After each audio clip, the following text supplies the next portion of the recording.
আপনারা জানেন তিনি দল গঠন করার সময় তৎকালীন সময়ে আওয়ামী লীগকেও তিনি পুনর্বাসিত করেছিলেন, যে আওয়ামী লীগ নিষিদ্ধ করা হয়েছিল ৭৫ সালে।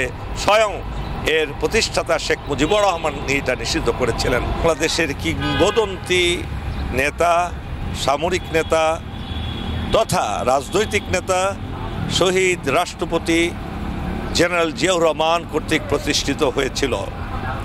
এটা এমন এক সময় প্রতিষ্ঠিত হয়েছিল যে সময়ে বাংলাদেশে কোনো রাজনৈতিক দল ছিল না, একটা ভ্যাকুয়াম ছিল।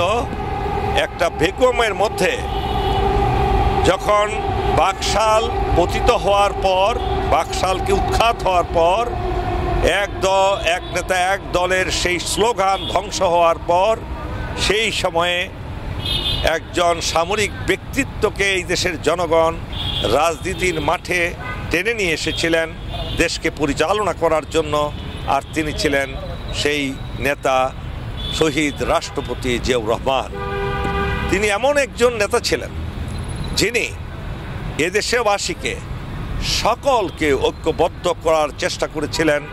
বিভক্ত দেশকে, বিচ্ছিন্ন দেশকে, সকল মানুষকে, সকল ধর্মের, সকল মতের, সকল পথের, সকল আদর্শের মানুষকে একত্রিত করে একটি সুন্দর, শক্তিশালী, শান্তিপূর্ণ দেশ গড়ার স্পৃহা নিয়ে এই দলটি গঠন করেছিলেন। আপনারা জানেন তিনি দল গঠন করার সময় তৎকালীন সময়ে আওয়ামী লীগকেও তিনি পুনর্বাসিত করেছিলেন, যে আওয়ামী লীগ নিষিদ্ধ করা হয়েছিল ৭৫ সালে। স্বয়ং এর প্রতিষ্ঠাতা শেখ মুজিবুর রহমান এটা নিষিদ্ধ করেছিলেন।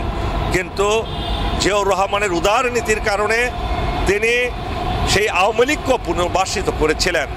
তাই আজকের এই দিনে আমরা স্মরণ করি সেই শক্তিশালী, দেশপ্রেমিক, আন্তর্জাতিক ব্যক্তিত্ব, আন্তর্জাতিক নেতা। তিনি শুধু দলীয় নেতা ছিলেন না, তিনি ছিলেন জাতীয় নেতা, তিনি ছিলেন আন্তর্জাতিক অঙ্গনের নেতা। তিনি বিশ্ব পরিস্থিতি নিয়েও সচেতন ছিলেন, বিশ্বের সর্বত্র ঘুরে বেরিয়েছেন আমাদের বাংলাদেশকে পরিচিত করানোর জন্য। একইভাবে একটি শক্তিশালী আন্তর্জাতিক নেতা হিসেবে তিনি আবির্ভূত হয়েছিলেন এই বিএনপির মাধ্যমে এবং দেশের মাধ্যমে। তিনি শুধু সামরিক বাহিনীতে জনপ্রিয় ছিলেন না, তিনি জনপ্রিয় ছিলেন সারা বাংলাদেশের সকল মানুষের কাছে। পৃথিবীতে তার শহীদ হওয়ার পরে যে জানাজা হয়েছিল, পৃথিবীর ইতিহাসে কোনো নেতার জানাজা এত বড় হয়েছে কিনা আমার অন্তত জানা নেই। সুতরাং একজন মানুষের মৃত্যুর পরই বোঝা যায় যে তিনি কতটুকু দেশপ্রেমিক ছিলেন, কতটুকু জনপ্রিয় ছিলেন।